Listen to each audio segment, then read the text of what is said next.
I dropped the phone. Hey, my name is Stephanie. I got all frazzled. First of all, welcome to the Keto Mom page. If it was crazy when it first started, I'm so sorry. I'm sitting in my car outside ballet. Happy election day. So here's the question of the day that we're going to dive right into. I'm going to get comfortable. First of all, do you ever look in the mirror and then you're like, good grief, I should have put a hat on. I've been cleaning my house and we're having a little election party in a little bit. Just a fun day. Where are you tuning in from? How is your day? Did you vote? You don't have to say who you voted for. I know everybody has different opinions. I'm not going to sway you or ask you what you're voting. I'm just saying, did you vote? Okay, here's the question. And the question is, when can I have a cheat day? Or do I ever have a cheat day? Or can I have a cheat day every week? The question is all around cheat days. That's all I'm going to talk about for this little video. And I want to give you perspective on something. So everybody is different. Okay. So my goals currently with my lifestyle is, first of all, I have been working out really hard. I'm not looking to lose any fat. I'm not looking at any fat loss at all. In fact, I am so sore today that I was telling my girls, like, I can barely move. My body hurts so bad. A good hurt. I'm so sore. And I do love CrossFit. But my food choices, I eat low carb. I'm not super strict keto. I drink ketones. But I don't measure anything. I probably eat really way too much protein, but there's a reason that I do that, just for my own personal, just what I'm working on, building muscle. So my goals are different than your goals, right? If somebody came to me and said, Stephanie, can I have a cheat day once a week? Or what does a cheat day look like for you? I just want to explain what my cheat days look like, maybe yours, right? Or why you should do one or why you should not. If somebody comes to me and says, hey, I'm just starting my journey, I want to lose 50 pounds, can I have a cheat day once a week? And I'll say this, if you have a cheat day, I often say don't make it a whole cheat day, right? Maybe you do great all weekend, on the weekend you binge. Well, what's going to happen? Oftentimes, when somebody binges on one full day and eats whatever they want, they have to get back on track. You have to get back on track. Hi, everybody. You're sweet. I love that you all went to vote. So here's the deal. If you have a cheat day, you have to mentally get back on track the next day. But what's going to happen? You are going to spew up. I don't even know if that's the right word. You're going to cause crazy cravings in your body. You might have a cheat day and then it might cycle into the next day and you're going to go, oh, it's fine. It's Saturday and Sunday. I'll get back on track on Monday. And then I've given this example before, but maybe you go into the office or you go to a party or somebody comes over to your home, like Steve's mom just came over.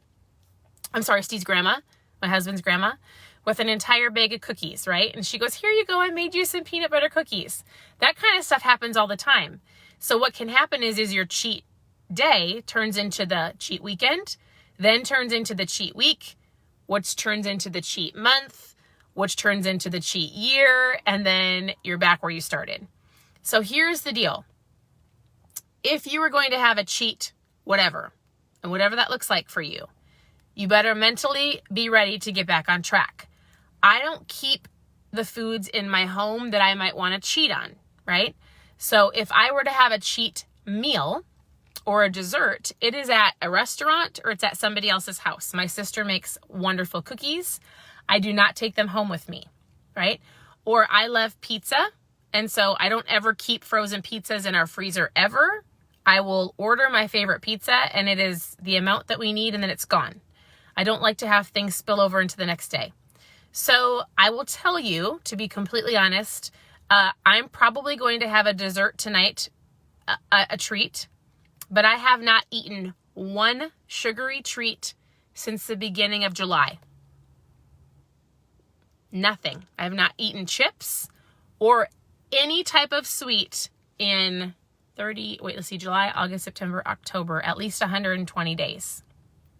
There was reasons for that. I did it for a particular reason, and I said I was going to do it up until today, and then I was going to have a treat. Here's what I will tell you. I believe firmly in having a lifestyle approach to this. So when you can have the discipline to have a pizza or to enjoy yourself with friends, I will tell you that when you have the discipline to do that, when you have a treat, then you can get back on track, right?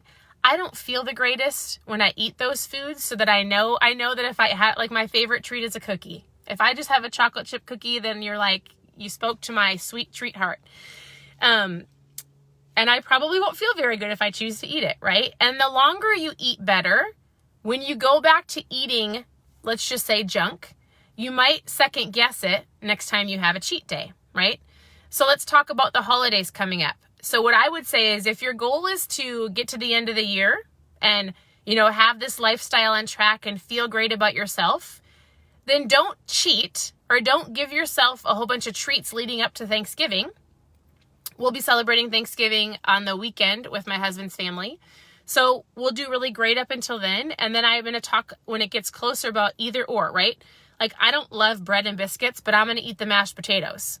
So on Thanksgiving, instead of the potatoes and the bread, I'll have the mashed potatoes and the meat and the salad and the veggies, right?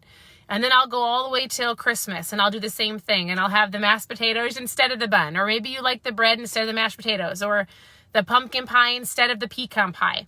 So there's a point in time that if you don't allow yourself ever to cheat, you're going to get really mad at yourself and you might binge and never look back, right?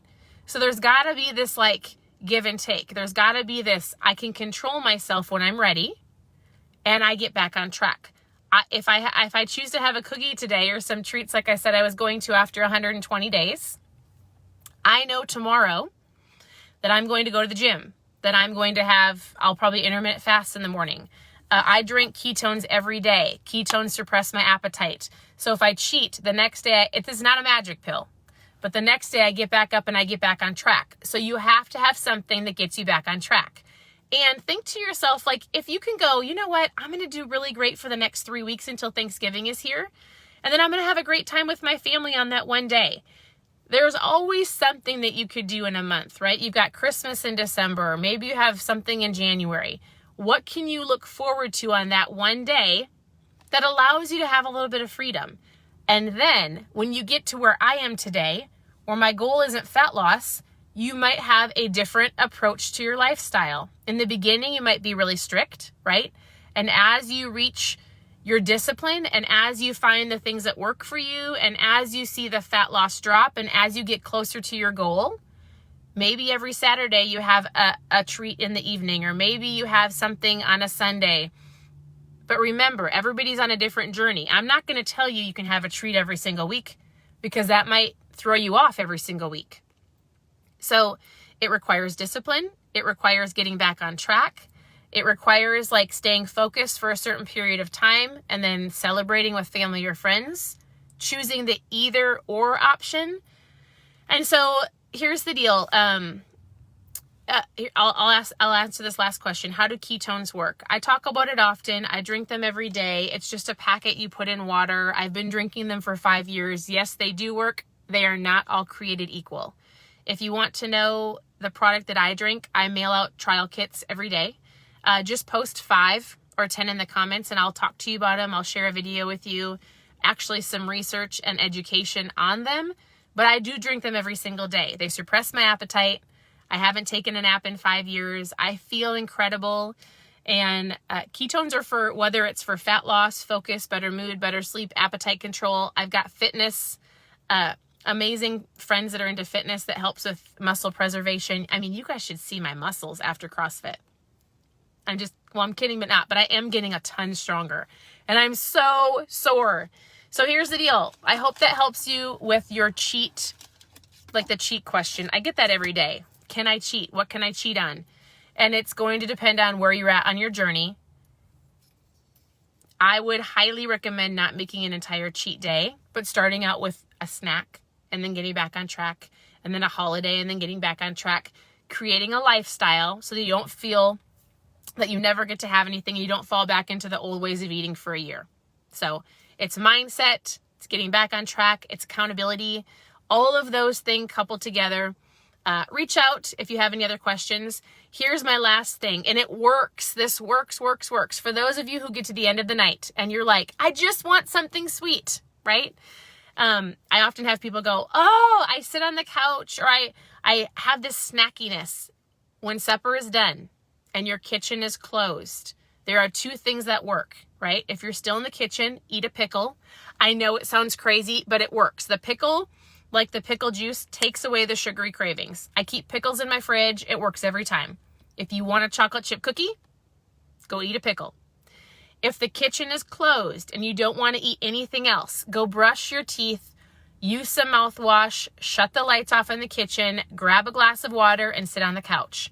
Pickle or brush your teeth. I know it sounds crazy, but they both work. I promise they will help with your nighttime cravings every single time. Every time. So I will get back with all of you about the ketones. Message me with questions. Have a wonderful evening. If you have not voted, go vote. Encourage your family to vote. It's so important. I think that people don't ever think that your vote isn't worth it or that you're not worth it, because every single person has value to add. So I hope you guys have an amazing night. Let me know what questions you have. Private message me and I will help you with whatever questions that you have. So I'm going to go grab my kids and we'll talk to you soon. Bye, everybody.